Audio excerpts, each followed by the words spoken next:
요한복음 19장 8절부터 12절까지의 말씀 우리가 한 절씩 우리가 교독하겠습니다.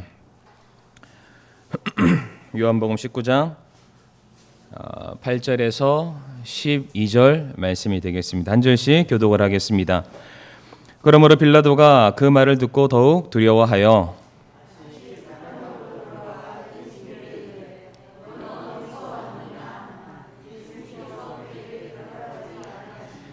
이에 빌라도가 그분께 이르되 내가 내게 말하지 아니하느냐 내게는 너를 십자가에 못 박을 권한도 있고 놓아줄 권한도 있음을 네가 알지 못하느냐 하매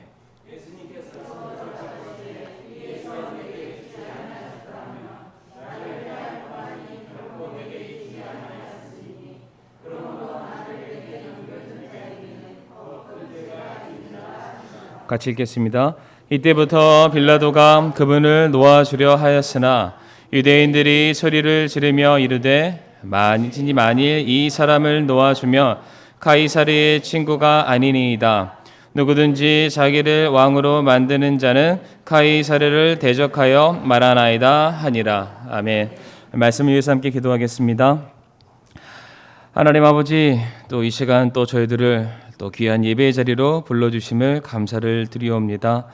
또 이 시간 이 자리에 참석한 우리 성도님들 한 분 한 분에게 하나님의 귀한 말씀이 전해지게 하여 주옵시고 그 말씀이 살아 움직여서 오늘을 사는 우리들에게 또 필요한 위로의 말씀 되게 해주시고 때로는 우리를 가르치는 권면의 말씀 되게 하여 주셔서 우리가 온전히 주님의 말씀에 순종하는 이 귀한 시간 되게 도와주시옵소서.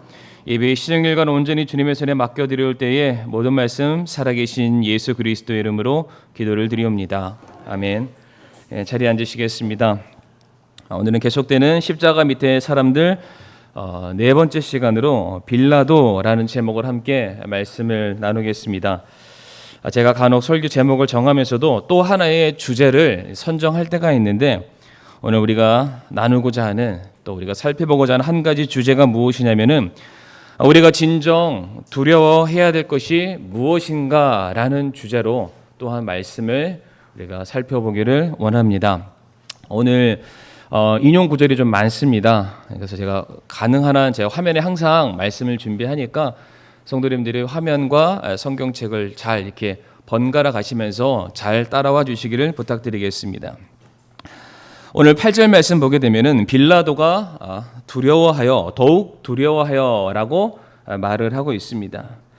빌라도가 대체 무엇 때문에 그가 두려워했을까요? 어떠한 말을 그가 들었길래 빌라도가 두려운 가운데 빠지게 되었을까? 우선 성경에서 말하고 있는 빌라도에 관련된 전반적인 배경을 오늘 말씀을 통해서 한번 찾아보겠습니다. 거의 빌라도라는 이름이 등장하는 모든 말씀들이 이 시간 나열되지 않을까 싶습니다. 먼저 오늘 본문의 바로 앞장인 요한복음 18장의 말씀의 내용을 보게 되면 가룟 유다의 배반으로 말미암아 예수님이 붙잡힘을 당하시게 됩니다.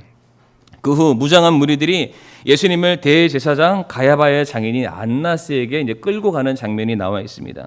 이때 가야바가 무엇이라고 이제 많은 사람들 앞에서 주장을 하냐면 한 사람의 죽음, 곧 예수의 죽음이 우리 온 유대 백성들에게 유익한 일이다. 이 사람을 죽이자라는 말로 사람들을 선동하기 시작합니다.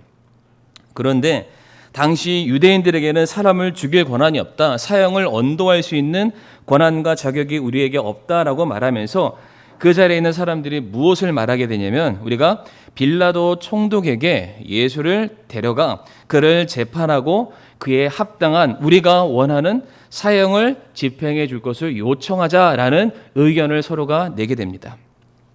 그렇게 예수님이 빌라도의 법정에 끌려가게 되는데 요한복음 18장 28절의 말씀을 보게 되면 예수님을 그들이 빌라도의 법정까지는 인도해 오나 그들이 그 안에 들어가지 아니하고 예수님만 안으로 들여보내는 장면이 나와 있습니다. 요한복음 18장 28절 말씀인데요. 그 이유를 보게 되니까 그들이 자신을 더럽히지 아니하고 유월절 어린 양을 먹기 위해서다라고 말하고 있습니다. 아마 이것도 우리 화면에 있을 텐데요. 요한복음 18장 28절의 말씀입니다. 없으면은 우리 성경책 보시면 되겠습니다. 유대인들이 말하기를 예수님을 신문하고 재판하기 위해서 예수님은 빌라도 법정에 집어넣었는데 그들은 들어가지 않았습니다. 그러면서 하는 말이 우리 자신은 더럽히고 싶지 않다. 왜? 우리가 유월절 어린 양을 먹기 때문에 먹기 위해서라고 말하고 있습니다. 정작 그들의 죄를 사하기 위해서 십자가에 오르신 예수 그리스도를 그들은 부인했고 그저 형식적으로 율법에 얽매여서 스스로 깨끗하다라고 여기는 그들의 이중적이고 모순적인 어떤 신앙의 모습을 우리가 발견을 할 수가 있습니다. 이렇게 법정에 서게 된 예수님이 이제 빌라도에 의해서 재판을 받으시게 됩니다. 그런데 처음부터 빌라도가 이 재판에 대해서 적극적으로 관여하려 하지는 않았습니다. 요한복음 18장 31절 말씀 보게 되면은 빌라도가 무엇이라고 말하게 되냐면 이에 빌라도가 그들에게 이르되 너희가 그를 데려다가 너희 법대로 그를 재판하라라고 말하고 있습니다. 쉽게 말해서 빌라도가 말하기를 유대인들아 그냥 너희가 알아서 해라. 나는 이 일에 관여하고 싶지 않다라고 말을 했던 것입니다. 빌라도가 이렇게 말한 시대적인 역사적인 하나 배경과 이유가 있는데 빌라도의 경우에는 AD 26년부터 AD 36년 약 10여 년간 유대와 사마리아 지역을 통치하던 총독이었다고 합니다. 당시 이제 여러 많은 총독들이 그곳을 이제 지나치게 되었는데 로마 총독으로서는 유일하게 예수님을 직접 대면한 사람이 바로 빌라도이기도 합니다. 대개 총독들은 로마 황제를 기념해서 세운 가이사라는 그런 지방에서 머물게 됩니다. 그곳에서 섭정을 통치하고 사람들을 관리를 하게 되는데 유월절과 같은 명절이나 절기가 되면은 예루살렘 안으로 수십만 혹은 수백만의 인파가 몰리게 됩니다. 그렇게 많은 사람들이 몰리게 되면은 발생하게 되는 각종 정치 분열, 어떤 세력들, 폭력 사태를 대비하기 위해서 예루살렘 안에 임시 총독 관저를 만들어 놓고 일정 기간 그 안에 머무는 그런 일들이 있었다고 합니다. 그런데 역사가 요세푸스에 의하면 요세푸스가 어떠한 사람이냐면 예수님 당시 때의 사건들을 기록했던 사람입니다. 근데 그 사람에 의하면은 당시 빌라도가 예루살렘에 오면서 가이사라에서 그가 머물렀을 때 그가 섬겼던 로마 황제의 동상을 그가 예루살렘 안으로 가져왔다고 합니다. 빌라도의 입장에서는 황제에 대한 충성심과 더불어 자기의 믿음을 드러내는 그런 행위라고 할 수 있지만 유대인들의 입장에서는 유일신 되시는 하나님을 모욕하는 행위에 지나지가 않았던 것입니다. 다시 말해 종교적인 분쟁을 저지하고 통제하기 위해서 들어갔던 빌라도가 오히려 더 민심을 들끓게 만드는 어떠한 계기를 마련하게 된 것입니다. 뿐만 아니라 누가복음 13장 1절 말씀 보게 되면은 그때 거기에 있던 몇 사람이 빌라도가 어떤 갈릴리의 사람들의 피를 그들의 희생에 섞은 것을 그분께 고하매라고 되어 있습니다. 이제 전후 사정을 보게 되면은 빌라도가 당시 제사를 드리고 있는 어떠한 갈릴리 사람들을 죽였다라고 되어 있습니다. 정확한 이유에 대해서는 성경이 언급을 하고 있지는 않지만 분명한 것은 제사 혹은 예배와 관련되어서 유대인들의 신앙과 로마 정권 통치 사이 어떤 빚어진 충돌 사건이 일어나게 된 것입니다.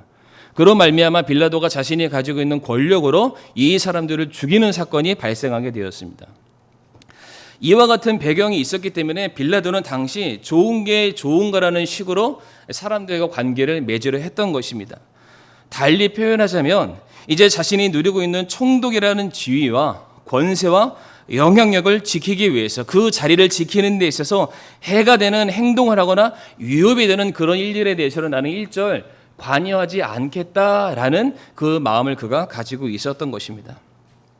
물론 그렇다고 해서 빌라도가 이 예수님의 이 십자가 사건과 전혀 관여가 없다, 관계가 없다라는 것을 말씀드리는 것은 아닙니다. 지금 같은 사건이 이제 사복음서 여러 곳에 기록이 되어 있는데 마태복음 27장 24절의 말씀 보게 되면은 빌라도가 이렇게 말합니다. 다 읽지는 않습니다만 노란색 글씨 위주로 읽어드리도록 하겠습니다. 빌라도가 자기가 아무것도 이기지 못하고 도리어 폭동이 일어나려는 것을 보고라고 말하고 있습니다. 그가 무엇인가를 결정하고 심판하고 재판해야 되는 그런 상황 속에서 지금 자기 뜻대로 되지 않음을 말해주고 있습니다. 특별히 이 24절 말씀에서 빌라도가 자기가 아무것도 이기지 못하고 라고 말하고 있는데, 실제 빌라도가 이 사람들 유대인들을 이기지 못했다라는 것을 뜻하지는 않습니다.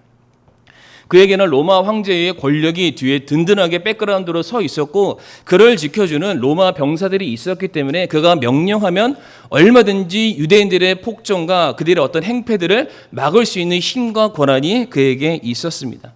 그러나 앞에서도 말씀을 드렸다시피 빌라도는 문제를 만들기를 원치 않았던 것입니다. 그냥 좋게 이 모든 상황들이 나와는 상관없이 그냥 지나가기를 바랬던 것입니다. 그래서 이어지는 마태복음 27장 26절의 말씀 보게 되면은, 이에 그가 바라바는 그들에게 놓아주고 예수님은 채찍질하고 십자가에 못 박게 넘겨주었다라고 말하고 있습니다. 그러니까 빌라도가 지금 동요된 민심을 자기의 힘으로는 어찌할 수 없고, 자기가 여기에 깊이 발을 담그는 순간 자기의 입지나 어떤 정치적인 경력에 큰 해가 갈 것을 알고 있었기에 그냥 유대 사람들이 자기에게 바라는 대로 그들의 요청에 그가 그냥 무릎을 꿇고 들어주는 상황이 생기게 된 것입니다. 정확하게 말씀드리게 되면 이 빌라도의 경우에는 유대 사람들이 무서워가 아니었습니다.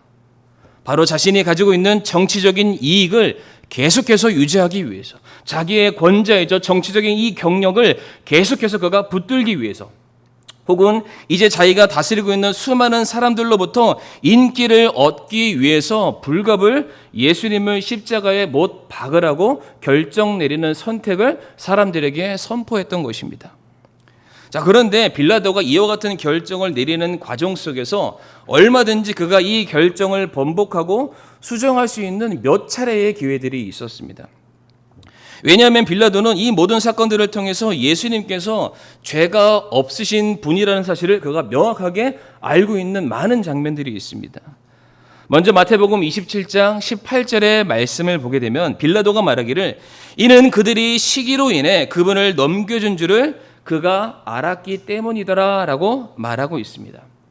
빌라도가 말하기를 당시 예수가 유대인의 왕이라고 불림을 받은 그 사실에 대해서는 그 역시 아는 바였습니다.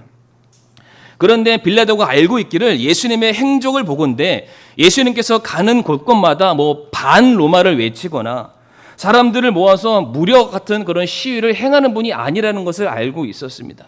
다시 말해 예수님의 모든 사건들이 신경은 쓰이되 사형을 언도한 만큼 어떠한 크나큰 잘못과 범죄를 저지르지 않았다는 사실을 이미 빌라도가 알고 있었습니다.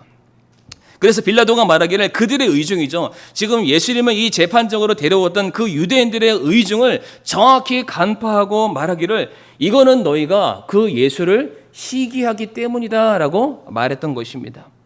예수를 따르는 자들이 너무나도 많아서 이제 유대인들의 세력이 흔들리고 위협을 받게 되니까 그 사람들이 자기네들의 밥그릇이 흔들리는 것 때문에 그 예수를 가두고 처단하고 싶어서 너희가 불갑을 그 시기심 때문에 예수를 내 앞에 데려온 것을 내가 안다라고 말했던 것입니다. 그래서 빌라도가 유대인들의 관례를 따라서 예수를 놓아주려고 작정을 하게 됩니다. 그래서 군중들에게 말하기를 요한복음 18장 39절 말씀 보게 되면, 그러나 6월절에 내가 너희에게 한 사람을 놓아주는 관례가 너희에게 있으니 그런즉 너희는 내가 유대인들의 왕을 너희에게 놓아주기를 원하느냐라고 말하면서 사람들을 권면합니다. 너희들의 관례상, 너희들의 어떤 살아왔던 삶의 습관상 한 사람은 이와 같은 상황 속에서 놓아주는 관례가 있는데, 내가 봤을 때 이 예수라는 사람은 죄가 없으니 놓아주는 게 어떻겠느냐라고 권유를 먼저 했다는 사실입니다. 뿐만 아니라 빌라도는 오늘 우리가 읽었던 본문에도 나와 있지만은 이제 사람들뿐만 아니라 예수를 향해서도 동일하게 말하는 장면이 있습니다. 요한복음 19장 10절 말씀 보게 되면, 이에 빌라도가 그분께 이르되, 예수님에게 말하는 것입니다. 내가 내게 말하지 아니하느냐? 내게는 너를 십자가에 못 박을 권한도 있고 놓아줄 권한도 있음을 내가 알지 못하느냐라고 말하고 있습니다. 지금이라도 나에게 모든 자초지경만 잘 설명하고 내게 기분 좋은 말만 해준다면 내가 너를 놓아줄 수 있는 얼마든지 권한이 내게 있다라고 말하면서 예수님을 회유하는 그런 장면이 여기에 기록이 되어 있습니다. 뿐만 아니라 또 이어지는 마태복음 27장 28절의 말씀을 보게 되면, 이제 빌라도의 아내가 빌라도를 설득하는 장면도 나와 있습니다. 그가 재판석에 앉았을 때에 그의 아내가 그에게 사람을 보내어 이르되 당신은 그 의로운 사람과 조금도 상관하지 마소서. 이날 꿈에 내가 그 사람으로 인해 많은 일들로 내가 시달렸나이다 라고 말합니다. 빌라도의 아내가 지난밤 꿈속에서 그가 보았던 예수님에 대해서, 그분의 사역에 대해서, 그분의 무죄함에 대해서 이제 남편인 빌라도에게 찾아가 강청합니다. 제발 그 의로운 사람은 당신이 상관하지 않았으면 좋겠습니다. 지금 이 여인도 예수님이 의로우신 분, 죄 없으신 분, 로마를 향해서 그가 가지고 있는 정치적인 야욕이 없는 분이라는 사실을 모든 사람들이 알고 있는 터였습니다. 그렇기 때문에 결론적으로 지금 빌라도가 무엇이라고 자기 마음속에 있는 고백을 남기게 되냐면 요한복음 19장 4절과 6절 말씀, 4절 말씀 먼저 보게 되면 이것은 내가 그에게서 아무 잘못도 찾지 못함을 너희가 알게 하려 함이라 라고 말하고 있습니다. 지금 자기 앞에 찾아온 수많은 사람들에게 나는 예수가 죄 없는 사람인 것을 너희에게 선언하노라 라고 말합니다. 그리고 이어지는 6절 말씀 보게 되면 빌라도가 그들에게 이르기를 너희가 그를 데려다가 십자가에 못 박아라. 나와는 상관없다는 겁니다. 너희가 원하는 대로 너희 그 시기심과 질투심에 원하는 대로 알아서 해라. 하지만 나는 그에게서 아무런 잘못도 찾지 못하였다라고 말하게 됩니다. 빌라도는 명확하고 분명하게 예수님의 무죄함에 대해서 알고 있었고 또한 그 사실에 대해서 자기의 입장을 분명하게 표현을 했습니다. 그러나 우리가 잘 알다시피 유대인들의 민심, 그들의 원함은 결코 수그러들지 않게 되었습니다. 오히려 더 큰 목소리로 그를 십자가에 못 박으소서, 그를 십자가에 못 박으소서라고 말하게 됩니다. 제가 오늘 본문의 이 말씀을 조금 더 생동감 있게 알고 싶어서 정말 예전에 봤었던 영화죠. 패션 오브 크라이스트를 다시 한번 봤습니다.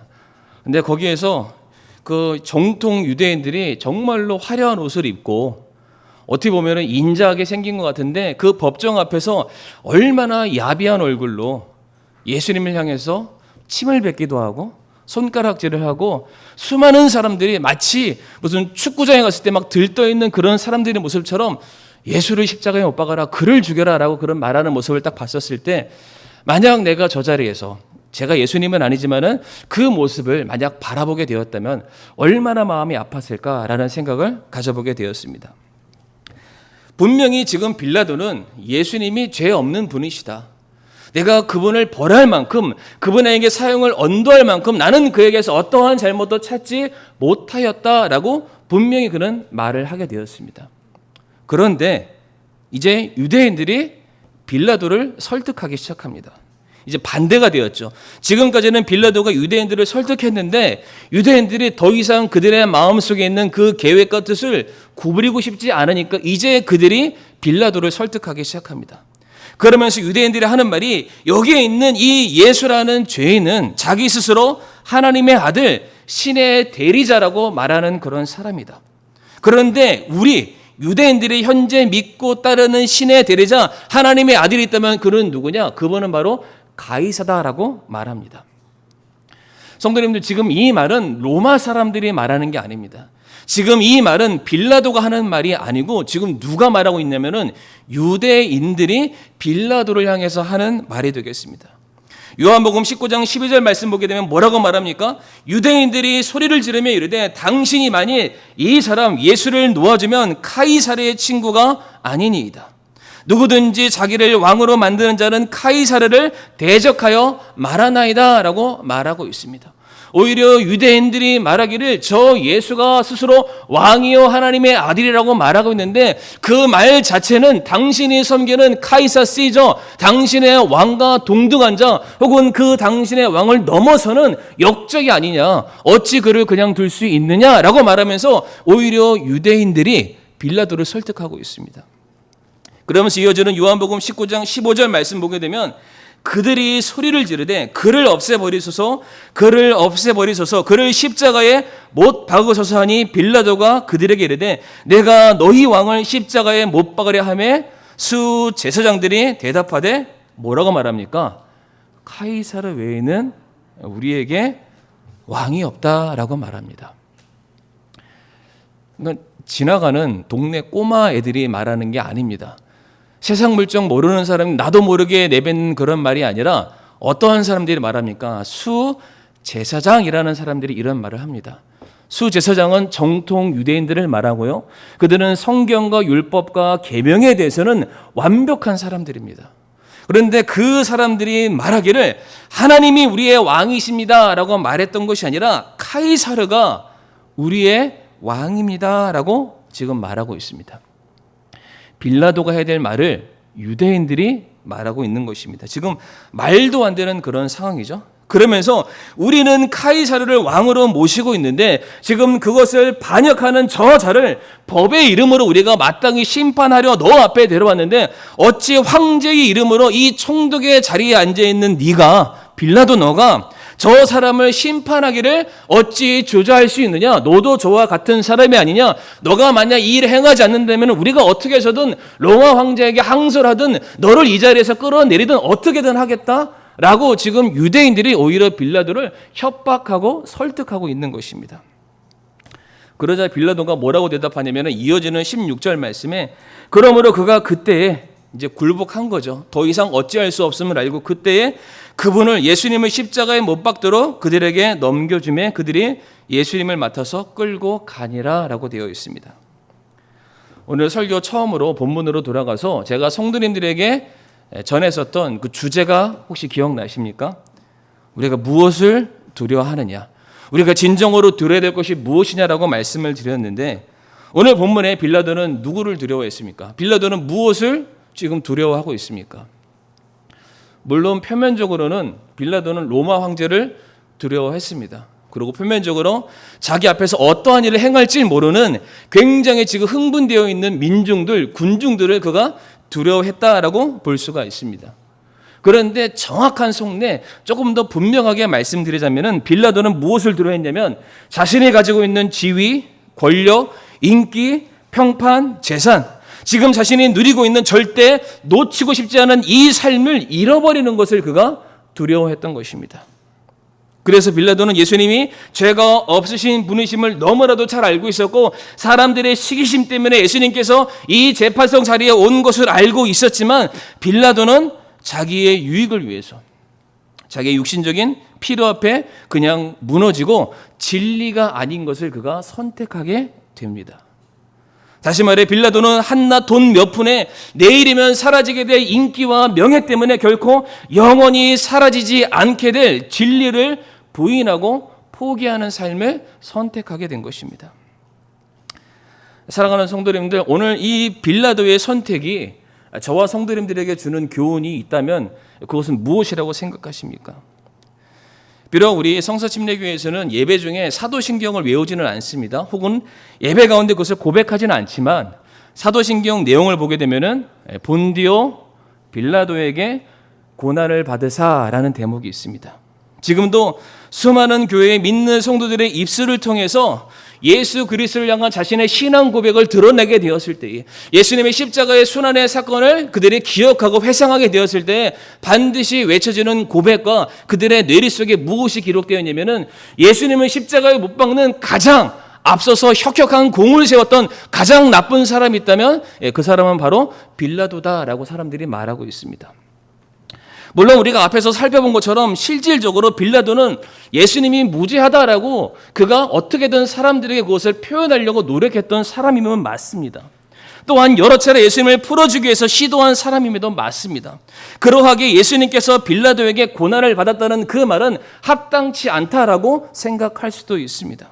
그러나 빌라도는 누구보다 제3자 입장에서 명확하게 법적인 근거를 통해서 예수님을 풀어줄 권한도 있었고 분명한 증거도 그가 가지고 있었고 무엇이 진리인지를 아는 사람이었습니다. 그런데 이 빌라도는 로마 황제로부터 받게 될 인정, 자기의 입지, 이 총독의 자리, 이제 조금 더 나은 내일의 삶을 그가 붙들기 위해서 그는 진리를 포기하고 결국 예수님을 십자가에 못 박도록 결정을 내리는 일에 도장을 찍게 되었다는 사실입니다. 그러하기에 빌라도는 스스로 그가 물세숫대야를 가져와서 손을 씻으면서 나는 죄 없다. 나는 저 예수와 나는 아무런 상관없다. 이 예수를 십자가에 못 박는 사람은 내가 아니고 너희들 유대인들이다 라고 말을 했을진 모르겠지만 이 빌라도는 진리를 포기했기 때문에, 진리를 부인했기 때문에, 무엇이 사실인 줄 알매도 불구하고 그것을 선택하지 않았기 때문에 이 사람은 철저히 죄인이다라고 성경은 말하고 있습니다. 다시 말해 오늘 이 본문의 이 사건을 통해서 아무리 내가 예수님이 아니다, 예수님이 죄가 없다, 예수님은 무죄하다, 예수님은 착하신 분이다, 아무리 그렇게 자기가 말하고 마음속에 생각한다 할지라도 그가 그의 삶 속에서 결정적인 진리를 선택하지 않는 순간 바로 이날 이후부터 빌라도의 삶에 꼬리표가 붙습니다. 뭐가 붙습니까? 예수님을 핍박한 자, 예수님을 십자가에 못 박은 자. 그러니까 빌라도 하면은 앞에 거 아무것도 생각나지 않습니다. 뭐만 생각납니까? 본디오 빌라도에게 고난을 당하사 예수님을 핍박한 자, 진리를 알기를 거부한 자, 포기한 자. 그런데 성경이 이와 정반대되는 하나의 인물이 등장합니다. 누구냐? 마태복음 26장의 말씀을 찾아보게 되면은 베다니 마리아의 향유 사건이 나옵니다. 예수님의 장사를 준비하기 위해서 드렸던 이 향유 사건을 통해서 예수님께서 무엇이라고 말씀하시냐면은 마태복음 26장 13절에 진실로 내가 너희에게 이르노니 온 세상 어디든지 이 복음이 선포되는 곳에서는 사람들이 이 일, 곧 이 여자가 행한 일도 말하여 그녀를 기념하리라 라고 말씀을 하십니다.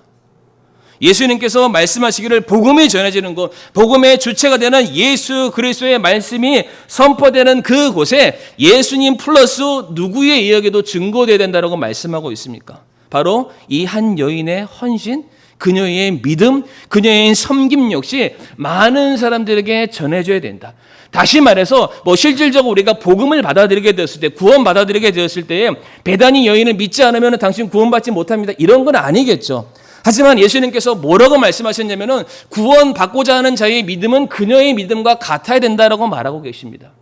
다시 말해 어떠한 사람은 십자가의 사건이 이 세상 모든 사람들에게 증거되는 상황 속에서 이 여인과 같은 믿음이 있어야 네가 구원받을 수 있다, 이 여인과 같은 믿음이 있어야 네가 인정받는 믿음이고, 이 여인과 같은 믿음이 있어야 정말로 주님께서 칭찬하시는 믿음이다 라고 영원토록 기억내고 그런 좋은 꼬리표가 붙는 사람이 있는가 하면, 어떠한 사람은 십자가의 사건이 증거되는 그 상황 속에서 저 사람은 진리가 무엇인지 알았음에도 불구하고 그 진리를 포기한 사람이다, 저 사람은 영원한 것을 붙들고 얼마든지 축복을 받을 수 있는 그러한 선택의 기로 가운데 서 있었지만은 그는 한낱 썩어 없어지는 것을 붙드는 어리석이고 치졸한 사람이다 라는 꼬리표가 붙는 삶을 살게 되었다는 것입니다.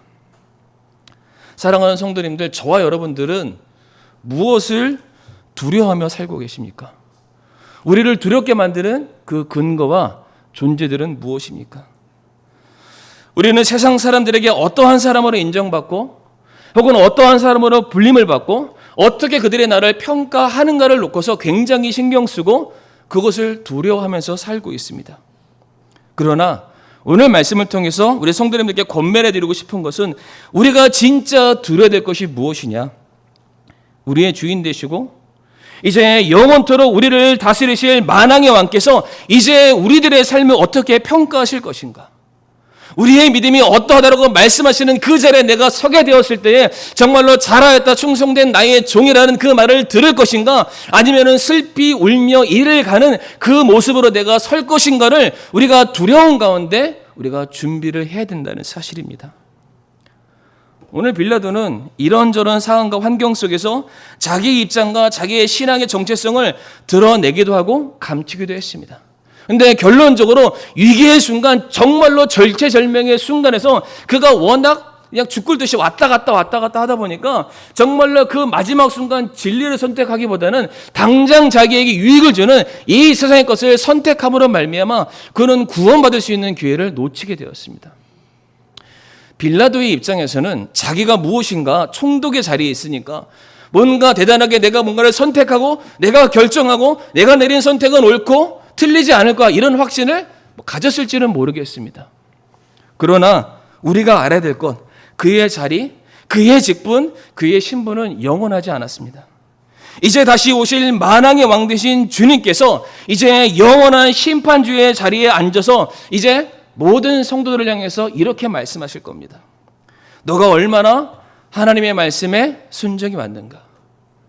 이 세상 썩어져 없어질 그런 것들을 너희들이 쫓아가는 것이 아니라 영원한 진리를 향해 너희들이 따라가고 순종하고 붙들며 나아갔는가. 그것을 반드시 평가하고 심판하시는 그러한 자리가 우리에게 온다는 것입니다. 그러하게 우리 사랑하는 성도님들, 우리가 그 자리에 서게 되었을 때, 주님께서 우리를 향해서 판결을 내리실 때에 그냥 간신히 구원받는 것으로 끝나는 것이 아니라 우리들의 삶의 행위의 모든 것들을 반드시 주님께서 마치 일일이 낱낱이 다 기록하신 그 책들을 보면서 우리를 평가하시는 그 자리에 우리가 주님의 입술에서 나오는 그 음성을 들었을 때에 부끄러울 것이 없는 자로 서는 것이 더 중요하다는 것입니다. 우리가 그 평가와 그 말씀을 두려움과 떨림으로 준비하는 삶을 살아갈 때 바로 그 삶이 하나님께서 정말로 기뻐하시는 성도의 올바른 삶이라고 저는 그렇게 믿습니다. 그렇기 때문에 말씀을 마무리하면서 잠시뿐인 썩어 없어질 이 육신을 위해서 우리가 사는 삶이 아니라 우리가 썩지 아니할 영원한 상급을 우리가 마련하고 준비하기 위해서 진리의 말씀을 따르시고 그 말씀에 따라 헌신하기를 기뻐하시고 주님께서 세우신 이 몸된 교회를 위해서 내 몸을 온전히 드리는 일에 더더욱더 귀하게 쓰임 받을 수 있는 이 자리에 계시는 저와 성도님들이 되기를 간절히 원합니다. 이 시간 함께 우리가 기도하겠습니다. 오늘 주신 말씀 통해서 정말로 내가 두려워하는 것이 무엇인가? 내가 진짜로 두려워해야 될 것은 다른 것이 아닙니다. 몸은 죽여도 능히 죽이지 못하는 자들을 두려워하지 말고 오직 혼과 몸을 다 능히 지옥에서 멸하시는 우리가 주님만을 두려워하는 삶을 살게 해주세요 라는 이런 신앙 고백으로 이 시간 잠시 기도하겠습니다.